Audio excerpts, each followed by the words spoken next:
योजना है हमारी सेंट्रल गवर्नमेंट की भी और हमारे राज्य सरकार की भी। इसके साथ साथ एक अमृत योजना जो फार्मेसी है, अमृत फार्मेसी जो सेंट्रल गवर्नमेंट की फार्मेसी रही है, आज तक सिर्फ रोहतक के पीजीआई में रही है। अब ये अमृत फार्मेसी हर डिस्ट्रिक्ट नागरिक अस्पताल में खुलेगी। इसके साथ साथ एक नई योजना जो हमने लॉन्च की है वो है टेली ईसीजी को लेकर, ताकि टेली ईसीजी हर कुछ 600 पीएचसीज में हमारे स्टेट में पूरे पीएचसीज जो 600 हैं उनमें इलाज हो सकेगा, उनमें पता चल सकेगा जिनको भी जो दिल के मरीज़ हैं, जिनको भी कुछ लगता है कि ठीक नहीं हो रहा उनके साथ, तो ईसीजी वहाँ पे होगी और वो अपना इलाज ज़रूर कर पाएंगे।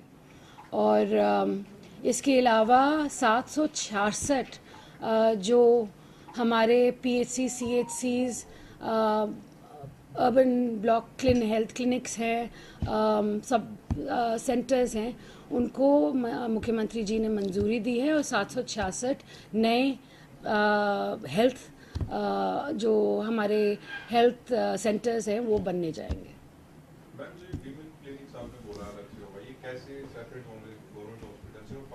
नहीं, गवर्नमेंट हॉस्पिटल्स में ही होंगे जी। हाँ जी, ये सिविल अस्पताल में ही होंगे।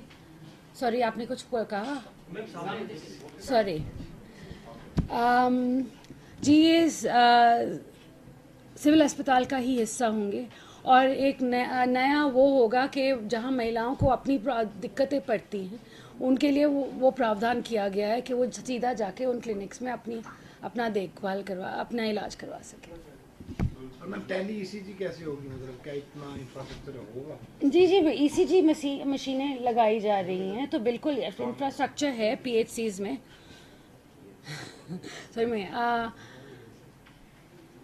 टेली ईसीजीज के लिए ईसीजीज प्रदान की जा रही हैं हर पीएचसी में, और वहाँ पे डॉक्टर्स भी होंगे ताकि वहाँ पे मॉनिटर हो सके। और साथ साथ टेली पे क्योंकि आपका एक बार ईसीजी हो जाता है वो ऑनलाइन चला जाएगा, और जो डॉक्टर देख रहा है वहाँ पे ऑनलाइन वो बता सकेगा कि अगर आपको कोई प्रॉब्लम है या नहीं। जो महिला क्लिनिक होंगे वो जिला अस्पताल के अंदर ही होंगे या अलग से होंगे? नहीं, जिला अस्पताल में। हाँ जी, हर डिस्ट्रिक्ट में अस्पताल में ही रहेंगे जी।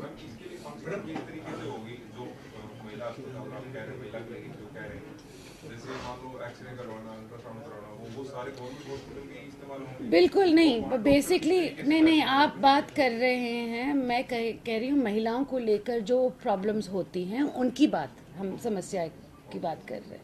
हम रेगुलर ईसीजी या एक्सरे की बात नहीं कर रहे, हम और महिलाओं की और प्रॉब्लम्स होती हैं उनको दिखाने के। मैम, अमृत फार्मेसी की आपने बात की है, तो अभी क्या मतलब पायलट प्रोजेक्ट के तौर पे कहाँ शुरू हुआ है? मतलब नहीं, अभी शुरू होनी है जी। अभी सीएम साहब ने इसका उद्घाटन किया है।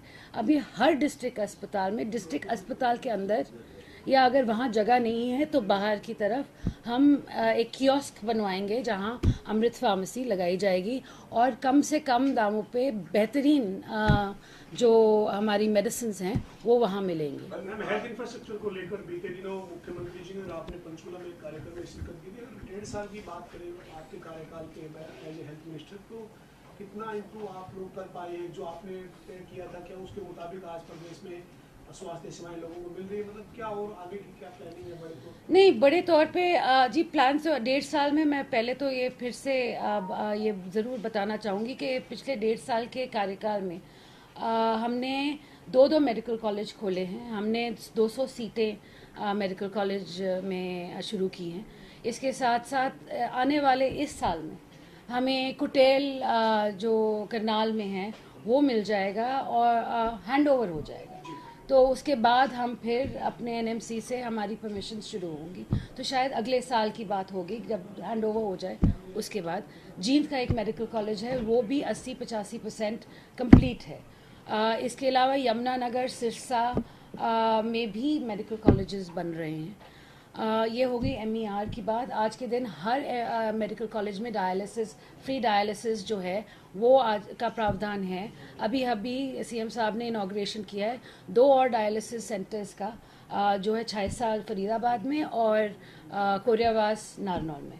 तो सभी मेडिकल कॉलेजेस में आज के दिन डायलिसिस का प्रावधान है और लोग अपनी सुविधा के अनुसार वहाँ जाके अपना इलाज करवा सकते हैं। पिछले दिनों आप पंचकुला मेडिकल कॉलेज, अब हेल्थ की बात आई तो हमने हेल्थ में 800 से ज़्यादा डॉक्टर शामिल किए हैं। अभी 450 डॉक्टर और जिसकी फाइल बहुत ही क्लोज है, लोगों ने अपने डॉक्टर्स ने अपने फॉर्म्स भर दिए हैं और बहुत जल्द आपको 450 और डॉक्टर्स मिल जाएंगे। हमने AMOs भी लगाए हैं। आज के दिन हमारी फार्मेसी की भी फाइल चल रही है, उसका भी मुझे पूरा भरोसा है कि जल्द से जल्द हमारी जो फार्मेसी को लेकर वेकेंट सीट्स हैं वो भी भर दी जाएंगी। जहाँ तक बात है इक्विपमेंट की, हमने हर सिविल अस्पताल में आज के दिन हमने या तो मशीनें खरीद दी हैं या PPP मोड पे गए हैं। तो हमने सारे प्रावधान कर दिया कि 500 एक्सरे 500 MEH होता है एक्सरे मशीन्स का, वो सारे सिविल अस्पताल में बेहतरीन से बेहतरीन एक्सरे मशीन्स वहाँ प्रदान की हैं। इसके साथ साथ हमने अल्ट्रासाउंड मशीन्स की हैं और CT स्कैन MRI स्कैन हमने PPP मोड पे लगा दिया है। और जहाँ तक दवाइयों की बात है, मैं दवाइयों का अक्सर जायज़ा लेती रहती हूँ और जहाँ भी, क्योंकि हमारे क्या है कि आज के दिन हमारे जो वेयर हाउसेज़ हैं वो भरे हुए हैं, मगर मुझे कभी कभी लगता है जैसे line of the chain of command में मिसिंग है। तो मैं जाके खुद जायज़ा लेती रहती हूँ कि कहाँ पे कौन सी दवाइयाँ कहाँ क्यों नहीं पहुँची। तो ये मैंने सतर्क भी करा है सभी CMOs और PMOs को कि अगर दवाइयाँ हैं और तुम कहीं बाहर की दवाइयाँ दे रहे हो तो मुझे बताओ क्यों दे रहे हो। हाँ जी, आपका आप पंचकुला गए थे मैं पिछले दिनों, आपने वहाँ की स्थिति भी देखी और अधिकारियों को डायरेक्शंस भी दी थी, कई खामियां वहाँ मिली जी। कुछ बदलाव हुआ मैडम उसके बाद? आपने क्या फीडबैक लिया? नहीं, मैंने फीडबैक लिया है। एक तो दवाइयों को लेकर जो डॉक्टर्स, जैसे मैंने अभी बात की कि जो डॉक्टर्स ने बाहर की दवाइयाँ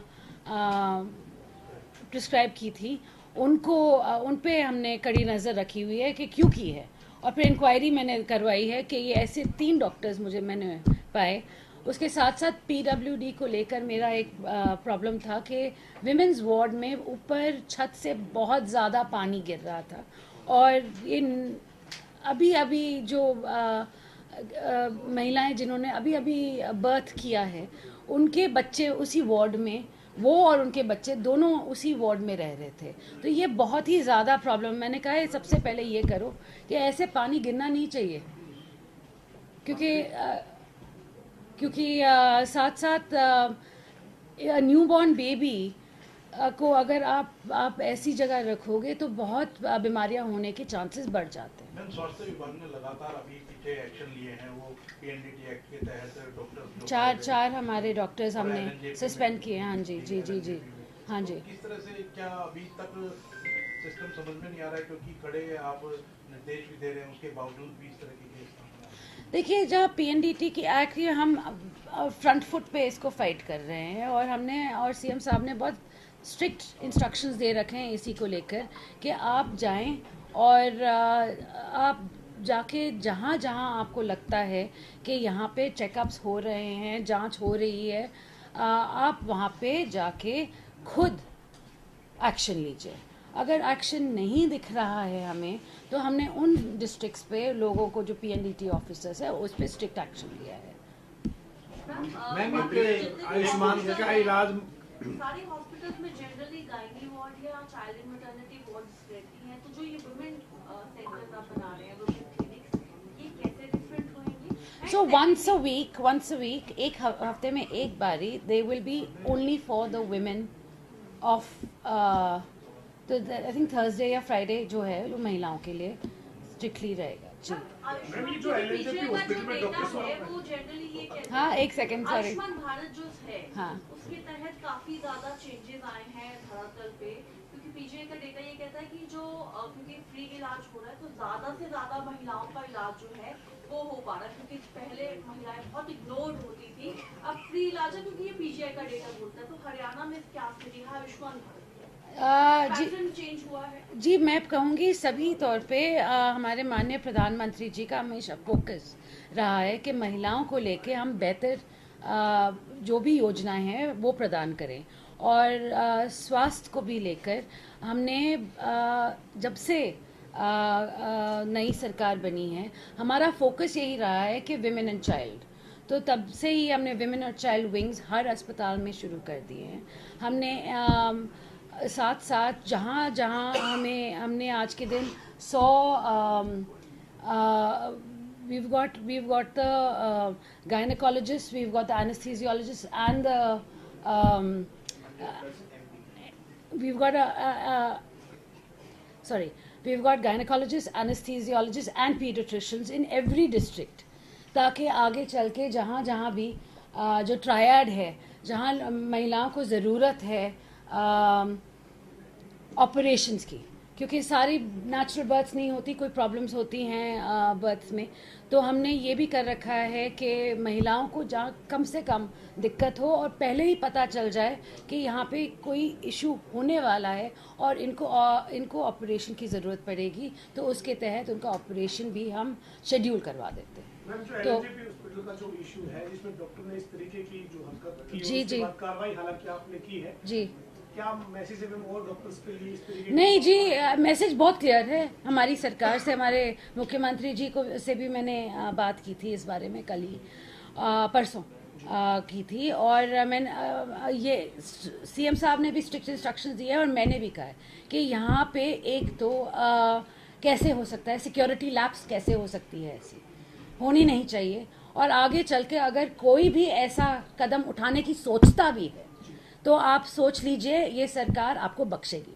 महिलाओं की सेफ्टी इंश्योर करने के लिए कोई सक्षम दिए हो सरकारी अस्पतालों में इस तरीके से? नहीं, बिल्कुल, हमने इनफैक्ट सीएम साहब और हम बैठे थे, एक मीटिंग कर रहे थे, तो उसमें हमने कहा था कि सफाई को लेकर और सिक्योरिटी को लेकर हम दोनों को हम पीपीपी मोड में करना चाहते हैं, ताकि और सिक्योरिटी हर अस्पताल को हम प्रदान कर सकें, बेहतर सिक्योरिटी।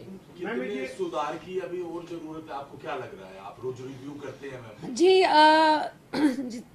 काम इज ऑन गोइंग, कभी ख़त्म नहीं होता, काम में कुछ ना कुछ तो आता रहता है, मगर हमारी कोशिश बरकरार है, और हमारी कोशिश यही रहेगी कि हरियाणा के सभी नागरिक जो हैं उनको बेहतरीन से बेहतरीन स्वास्थ्य इलाज मिले।